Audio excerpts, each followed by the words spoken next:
Hi guys, good morning. Si Ron TV. For today's video, pag-uusapan naman natin ang presyo ng ating Suzuki 1115. Yan, yung Max Edition ang dadalihin natin kasi marami nagre-request na to eh. Guys, yung presyo nga pala natin sa buong premium bikes ay magkakamuka. Minsan may changes, may pagbabago, pero konting-konti lang, siguro mga 20 pesos. Yun. Pero ngayon, pag-uusapan natin siya. Pero bago ang lahat, intro muna.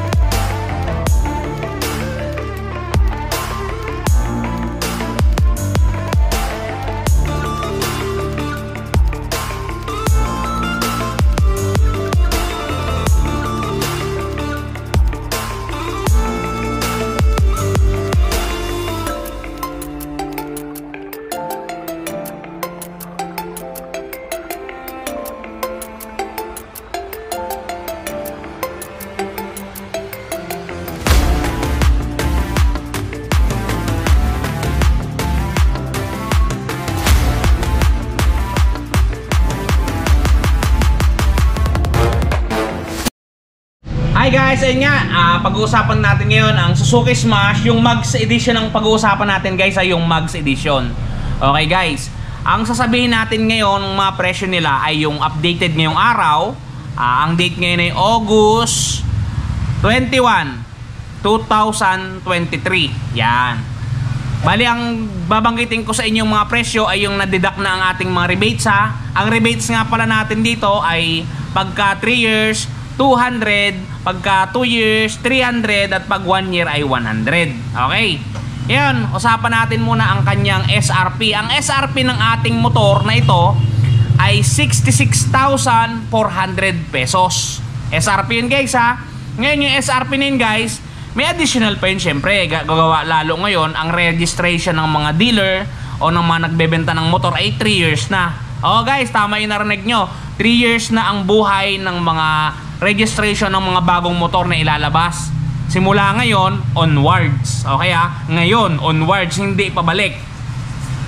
Ngayon guys, ang kanyang down payment naman ay 6,640. Yan yung minimum down payment natin dito sa premium bikes kung mapapansin niyo. Yan. Ang 1 year nun, pag nag-down ka ng 6,640, ang 1 year nun ay 6,732. Ang 2 years niya naman ay 3,936 at ang kanyang 3 years ay 3,237 pesos. Okay. Kaya lumipat naman tayo dun sa medyo malaking down payment. Dinagdagan niya ng kakaunti kasi mayroon siyang na-receive na konting ayuda galing sa barangay nila. Gawa ng sila'y binaha. Idinagdag niya dun sa down niya, ginawa niyang 10,000 pesos. Ngayon ang magiging monthly niya sa looban ng isang taon ay 6,370. Okay guys ha? 2 years 3,712 pesos. 2 years 3,055 pesos. Doon naman tayo sa 15,000 ng down payment. Marami kasi nagtatanong yan, 15,000 down payment. Ang monthly niyan pagka 1 year ay 5,833, sorry. 5,833 ang 1 year.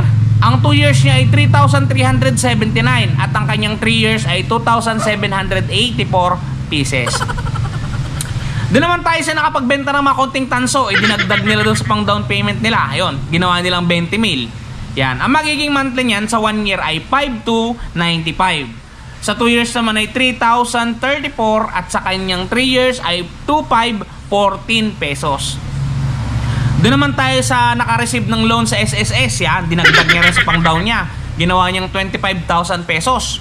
Ang magiging monthly niyan sa 1 year ay 4,851. Guys, tip ko sa inyo, pagka kukuha kayo ng hulugan, kung talagang hindi maiiwasang kunin ng hulugan, mas magandang kunin nyo yung inyong kontrata o yung inyong loan ng 1 year. Kasi mas maliit yung dinadagdag doon na interest. Dumako naman tayo sa kanyang 2 years, 2,814. At dumako tayo sa 3 years, 2,356. Yan guys, dumako naman tayo doon sa down payment ng 30,000. Yan, binigyan siya ng pang-enroll. Medyo hindi muna siya nag-enroll, dinagdag niya na lang doon sa kanyang down payment. Yan, okay, binigyan siya ng meses niya ng pambili ng Nike na sapatos. Instead na ibili ng sapatos, dinagdag niya na lang sa down payment, ginawa niyang 30,000 pesos. Ito yung pinaka-max na down payment natin sa Suzuki variants natin ha. Pag nag-down ka ng 30,000 pesos, ang magiging 1 year mo ay 4,302 pesos.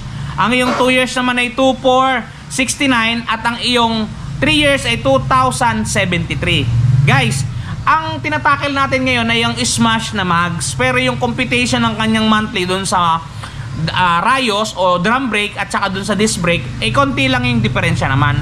Bali, minsan dadagdagan mo lang yan ng mga 20 pesos, babawasan mo ng tag 50 pesos. Almost the same pa din sila, no? Yan guys, ito yung motor na to ay talagang motor na pang budget meal para doon sa mga katropa natin dyan na hindi ganun kalaki ang mga swelduhan, hindi ganun kalaki ang mga kitaan. Fit na fit sa inyo to kasi ang Smash, totoo, legendary yan. Ever since talagang Smash na yun, napakatipid sa gas, napakatibay, sobrang reliable. Okay guys, sa susunod natin itatakal guys, siguro pag may time tayo mamayang hapon, yung Raider FI naman at saka yung sasabay na natin si Raider FI at saka si Raider Carb, yung presyuhan nila sabay na natin kasi parang medyo nabibitin din ako pag paisa-isang motor gawa ng hindi lang din talaga natin guys mapagsabay-sabay, gawa ng busy lang din dito sa opisina. Meron tayong mga release daily, siyempre hindi naman natin magagampanan yan araw-araw, nakakaya na din sa premium bikes at isinisingit natin tong pang vlogging natin, pero okay lang din kasi nagbe-benefit naman din yung kumpanya natin sa ginagawa natin ditong pag-vlogging. Yun nga, sana mapansin din tayo ng premium bikes kasi wala tayong camera 360, baka naman. Ayun guys, ang requirements natin dito, one valid ID at proof of income. Ngayon iba-iba kasi yan i-comment nyo na lang para may add ko sa comment section kung ano ba talaga ang napipitsin yung requirements. O paano? Hanggang dito na lang muna ulit. Shout out dyan sa lahat ng subscriber natin. Mapakaraming salamat sa lahat ng nanonood sa atin.